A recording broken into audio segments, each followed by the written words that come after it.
turn on the mic. That works better. Good morning, everyone. Glad you could join us on this unexpected morning. It seems like it was not 100 degrees, it's 60. Anyway, let's see, where did Art go? I saw Art in here. There's Art. Art, would you mind leading us in the invocation this morning? Sure, I'd be delighted to do that. All right.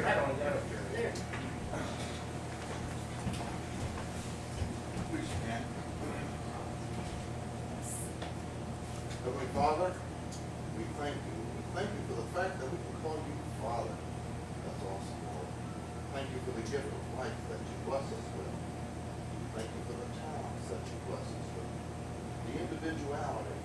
Let's look at this room, Lord, full of folks that have that individuality.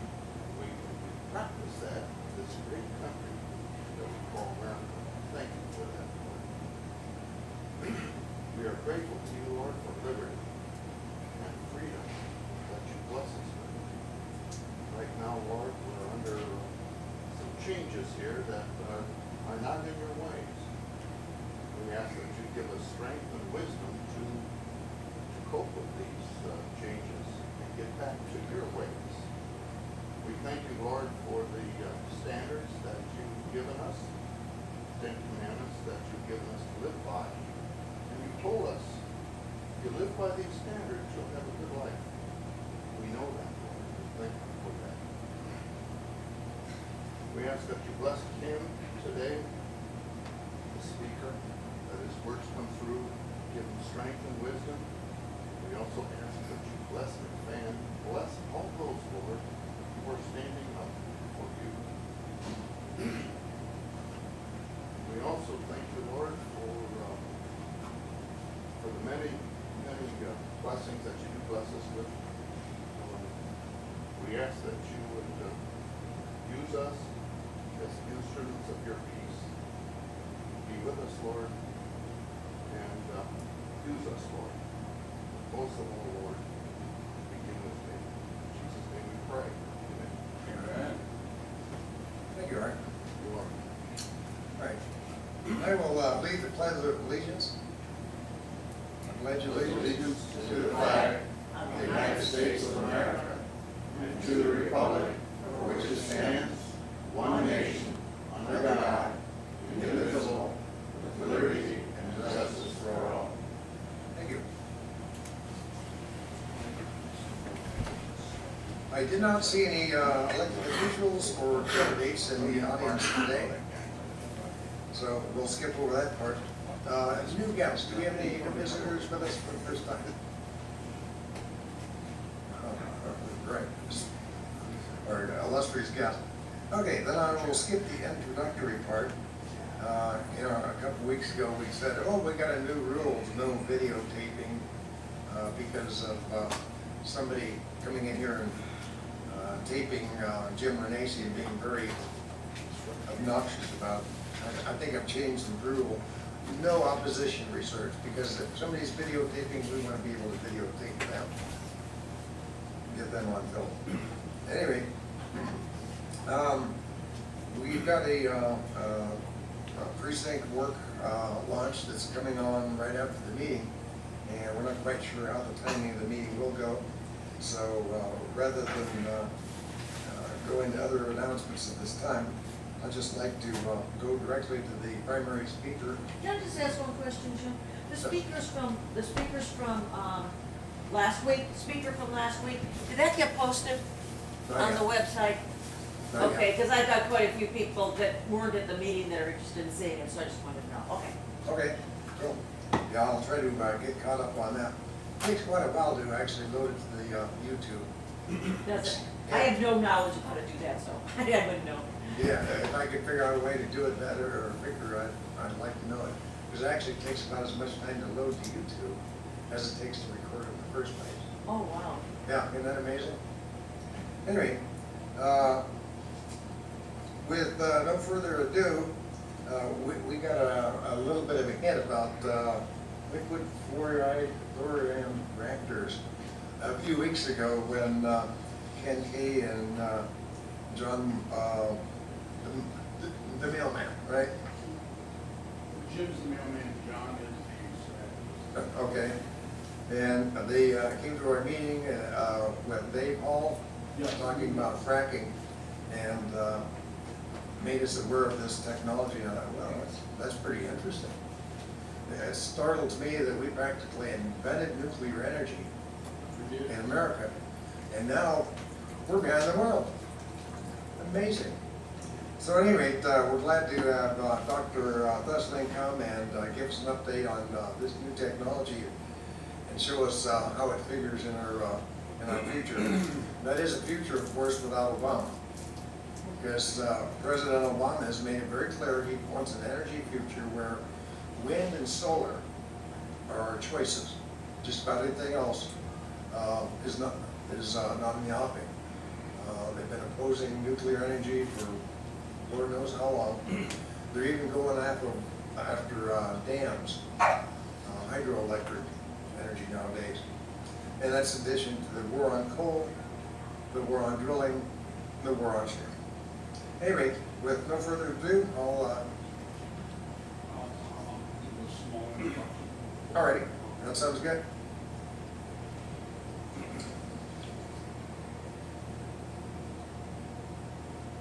Thank you very much, Jim, and we're honored to be here at McFan today. We look back and 40-some years ago, the country started manufacturing the fact that we were running out of energy. And I think every time we pick up a newspaper, we find out that there's more discoveries. What you'll find out today, or the discovery you'll make today, is that we have so much plentiful energy that we could be reducing the energy cost of electricity by 50%. We can transition our country, we could be the leaders of the world. We certainly would like to see Ohio become the leader of America and also the world through the liquid fluoride thorium reactors. There's an abundance of this material, as Dr. Thesseling will mention to you, and we shouldn't be sitting here allowing Obama's Energy Secretary Chu to go ahead and partner with China on this technology, which was released just on June 26th. He announced that we're going to partner with China. Now, why would we partner with a communist country and not partner with the state of Ohio, who is ideally situated to go ahead and promote this energy? We have the Plumbrook facility, and we have the NASA Glen facility. We have the technology here in Ohio, and Ohio should be the ones developing this technology. With that, I think, Jim, you mentioned a lot of the issues that I was going to cover as far as our current administration. John and I are with the Coalition of Freedom. Our goal is domestic energy independence. I think that winds up touching on a lot of the factors that we'd like to see as far as low cost for our consumers for energy, but what about our manufacturers and our other industry and our farms? This manufactured lack of energy is killing our country. It's also killing innovation. The Coalition of Freedom is honored to be able to have Dr. Bill Thesseling to express his knowledge on the lifter technology. And as far as Bill's information, he holds a doctorate in electrical engineering from Cleveland State University, where he performed research for NASA and the Ohio Aerospace Institute.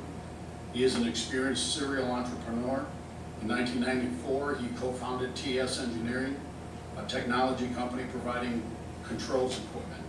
TS Engineering was sold to a private firm in 2001.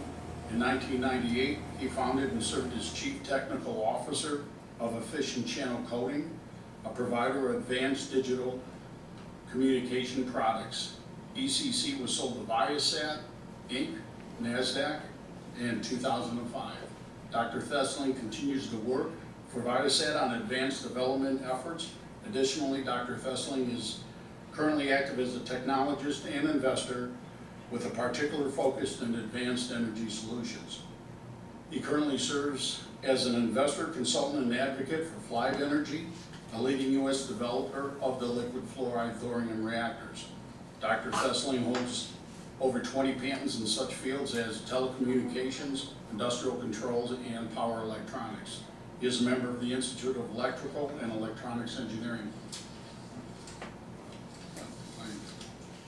Welcome, Bill.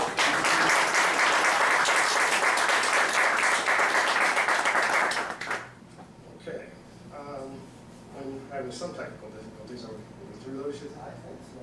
All right, we'll go to the next slide, please. So what we're going to talk about today is something called a lifter or liquid fluoride thorium reactors. It represents a new design of nuclear power reactors. These things, they've actually been developed back at Oak Ridge National Labs back in the 60s.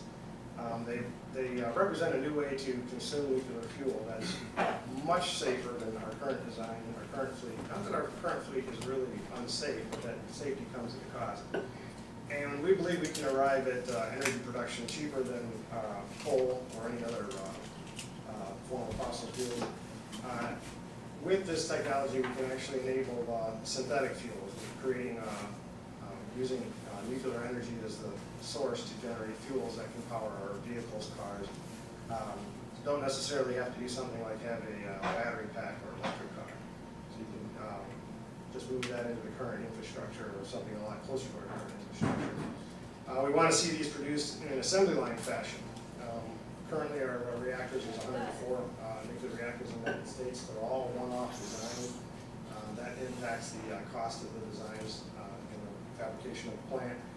If we could make these a little more modular and produce them in an assembly line with the same design being repeated over and over again, there's a lot of economies of scale that come into play when you can do the same design multiple times instead of one-off everything.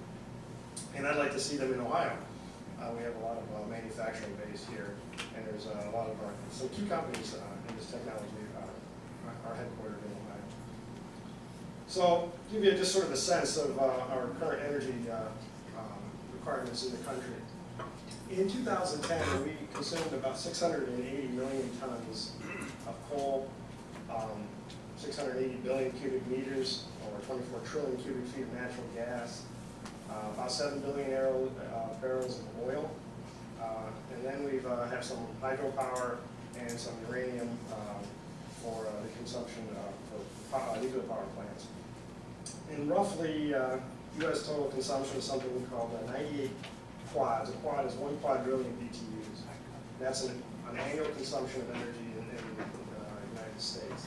And you can kind of get a sense of roughly the breakdown. If you just average or round the 98 quads to 100, these numbers actually become percentages of how much of our energy comes from what source. And you can see the biggest one is oil at 36%.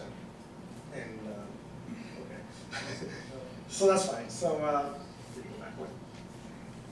Go forward one. There we go. So if you look at all that energy and simply divide by the number of people in the United States, you get the energy per capita. And that winds up to be about 33 million BTUs. Roughly the equivalent of 10 tons of coal. Now this represents the consumption of energy per person for everything, including the industrialization of our society. Our manufacturing plants use a lot of power in one sort of form or another, and so we consume a lot in the industrial sector. So if you look at 10 tons of coal and say, I don't use that in my life, well you don't, but if you look at that plus everything else in our society, it adds up to about 10 tons of coal equivalent, and that's of course the equivalent of all the energy sources: electricity, gasoline, so one thing you can look at and say is, so we consume this amount per capita, and if you look at the world in general, there's a certain correlation between the GDP per capita and the annual usage of power. Basically, the more energy you consume per capita, the higher your standard of living is. I suspect this comes as a very little surprise here. But I'm saying there's a strong correlation between those two. So the more energy you consume, your higher your standard of living is. There's kind of a curve just trying to make that point. So one question that comes up with respect to energy, and you might have heard of something like a energy shortage we talked about. Well, we asked the question, how can we supply energy needs in the future? And I actually turn the question a little differently and say, how can we supply greater amounts of energy at lower costs in the future? I don't want to just think in terms of, let's stay where we're at, let's not lose because other third world countries are trying to raise their standard of living, and they represent a competitive source for the limited energy resources. Why don't we get more energy resources? Why don't we go the other direction? When I grew up, it was America's going to be better tomorrow. We can do more. The future is going to be brighter. And today, really ever since the first energy crisis talk I remember hearing back in the 70s when I was a student in grade school, everyone's afraid we're going to lose our energy source. Everything's going to run out in 10 years. Well, that hasn't happened. But I'm going to ask the question, how can I increase this? How do I increase the standard of living for every American, everybody in the world for that matter? And that's sort of the goal of this. So one answer, at least the answer I like the most, is energy from thorium. This stuff is naturally abundant, inexpensive material that exists pretty much throughout the world. There's no country that has any type of monopoly on it. You can take a lifetime supply of energy and hold it in the palm of your hand when it's in the form of thorium. Here's an example of what the amount of thorium required at 10 tons of coal equivalent energy per year for your lifetime. So if you have an 80-year average life, you're talking about 800 tons of coal equivalent. And a little ball about just under 2 pounds with thorium. Thorium and uranium, for that matter, have energy density, as it's called, that's in excess of 1 million times greater than any fossil fuel. So the ramifications of that are pretty huge, and it's hard to get your head around that, but it means a lot of things that kind of hard to sense right now. You don't need much thorium, or uranium for that matter, to generate an awful lot of power. Now, the technology to efficiently use thorium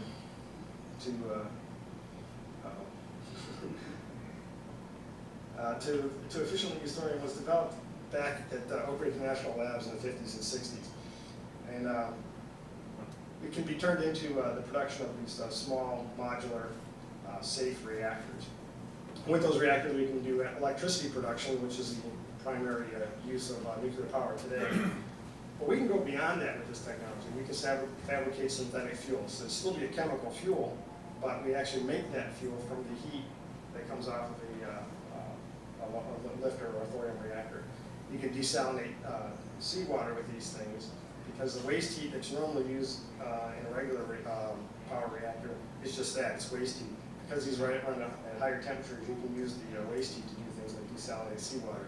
Now you can have greater irrigation and you can have greater water throughout the civilized world. And then, of course, process heat. There's a lot of industrial applications that just need heat. And whether that be from burning fossil fuels or something else, you can use a modular reactor to generate that heat. So what is thorium? Well, how many people here remember their high school chemistry? How many people here don't want to remember that high school chemistry?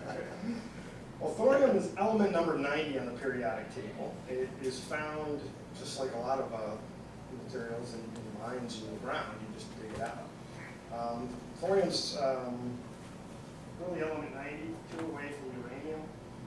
It's about 12 parts per million in the Earth's crust, which puts it about 4 times as abundant as uranium. And it's somewhat well dispersed.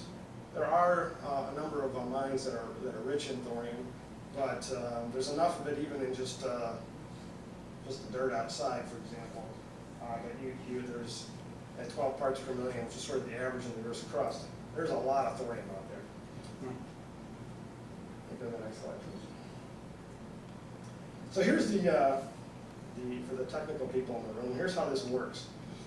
If you have a nucleus of thorium, basically it will absorb a neutron in a reactor and it will convert itself to uranium-233. Uranium-233 is the fuel. And then that absorbs a neutron. And when it absorbs a neutron, it is fissile, it splits apart, creating two new elements. And it also coughs up 2 to 3 neutrons. One of those neutrons will catalyze another thorium. It will turn thorium into another fuel. And another neutron will actually be absorbed by uranium-233. So it takes 2 neutrons coming out of each reaction to keep the reaction going. And it turns out you get about 2.5. So you can make that all work out. So this guy is Alvin Weinberg. He's a patent holder of the current of light water reactor technology, which is the predominant form of nuclear power reactors used in the world today. And he was a big believer in this molten salt reactor or lifters. And he thought this was the way to go. In fact, back in the day, every scientist and engineer pretty much thought that nuclear power using our current designs, using uranium-235, was really stopped yet measuring. We really wanted to just go with a breeder reactor. And these are one of the styles of breeders reactors. Can you back up one, John? So that was his vision. He was director of Oak Ridge National Labs through the end of the 50s into the early 70s. And he was championing this technology, and in the late part of the 60s, 65 through 69, they brought all this together in something called the molten salt reactor experiment, which was basically the heart and soul of the lifter. It wasn't a full lifter, but it proved all the basic concepts of how you dissolve your fuels in molten salts, how you consume them in molten salts, what your metallurgy needs to be that can withstand the high radiation and corrosive nature of these salts. They worked almost all of that out back in the 60s. And their next step was to really develop a utility size, about a 200 megawatt reactor that actually bred the fuel from the thorium. That's when their funding was cut off. This is what kind of kicked off that work. Something called the aircraft reactor experiment in 1954. You have to remember, this is the time when the Navy just got the Nautilus nuclear submarine, so the Air Force, of course, wanted something. And there was no ICBM technology at the time. So they said, we want a nuclear bomber. Weinberg thought, that is just plain stupid. And the reason why is, you're building a reactor, and putting it inside of a, you can just click on this little icon there, it automatically pops up to the other one. So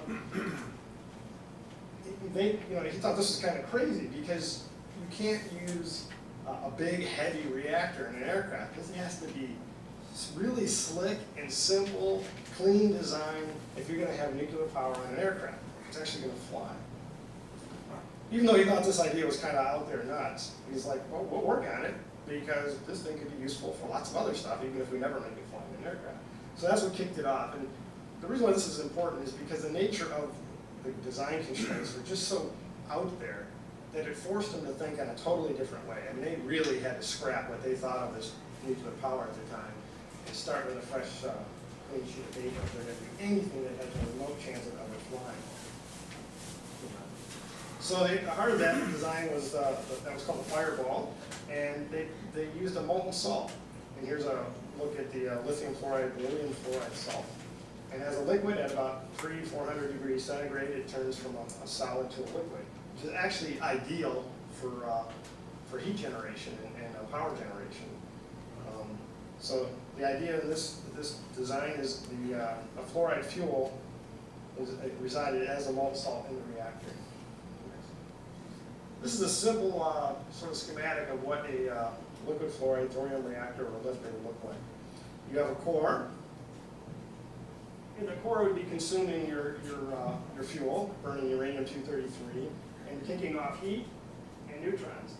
And the neutrons would pass through a barrier that might be graphite, which lets neutrons pass through it quite nicely, and into an outer blanket, which is another salt carrying not uranium, but thorium. And then that thorium would be converted to uranium. And you have a chemical separator. You would pull off some of that salt. Remember, it's a liquid now. And then the chemical separator would separate out the uranium and send it into the core. And you would bring in more thorium to keep the process going to feed your fuel in. And then on the other side, you have to separate out all the fission products. This is like the equivalent of taking your ashes out of your fireplace when you burn wood. So, there we go. So that's another chemical process. So the heart of this thing is it's really a chemical engineer's design. There's no isotopic separation or anything crazy going on that currently dominates the whole uranium operational market today. So chemical operations are way simpler than nuclear operations and isotopic separations and things like that. So this is kind of your basic approach to it. So some of the advantages of these things are they can't melt down, because not in the normal sense anyway, because they're already molten. So in a regular reactor, you worry about melting the core because all the fission products, which are highly radioactive, can come out. Here, they're dissolved in the salt and they just stay in there. It's a nice property of the salt. It just holds on to all those fission products. There's a few that get out, and the beauty of that is they're actually ones you'd like to get out and get rid of. They have relatively short half-lives, but they really mess with your reactor design. So it's pretty much nothing but an advantage that the few that come out, come out. These things are also walk-away safe. You can design the chemistry of the salt such that it has what they call a negative temperature coefficient. It's a fancy way of saying, as this thing gets too hot, if for any reason something goes wrong, it's getting too hot, it tends to expand, the fluid will expand, which reduces the reactivity of it and stops more heat from being generated. So the thing kind of dials itself into a natural position of heat generation, and then it tends to be done. So you have all this passive safety in it. There's no active systems, computer-controlled monitoring systems with pumps and water being ready to be pumped onto your reactor core and all that kind of stuff. This stuff, you can walk away from it. Here's kind of a look at sort of another safety aspect. You have a freeze plug. Remember, this core is liquid, and it's a salt. So if you just cool a little piece of the piping down to below about 300 degrees C, that salt solidifies and becomes a hardened piece of material, and it keeps the fuel from flowing down through that freeze plug. If something goes wrong, it gets too hot, that freeze plug's going to melt, and all the core material drains out into another tank below ground, referred to as a drain tank. And that's configured differently. That's not configured to keep the reaction going. That's configured to stop the reaction from happening. And it's configured to get rid of the decay heat that you get from the radioactive fission products.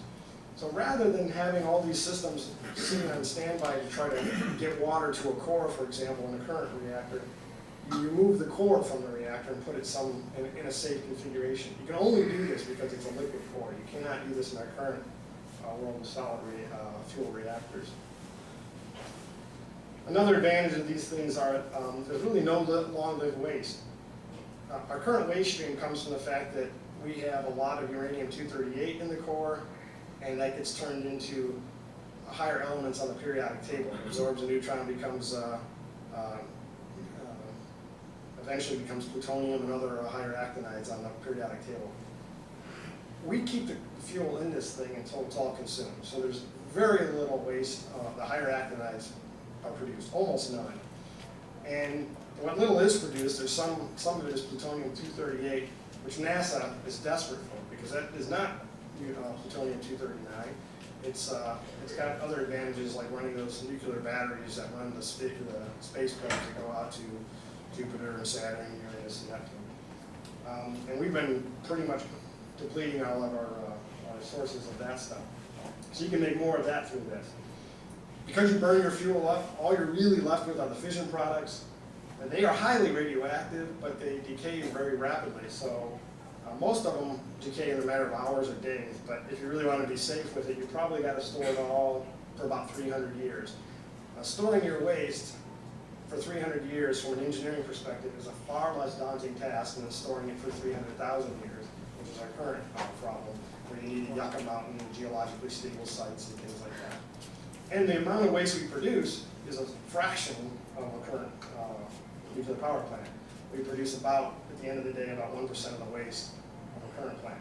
So it's much less, and it's much less daunting to deal with.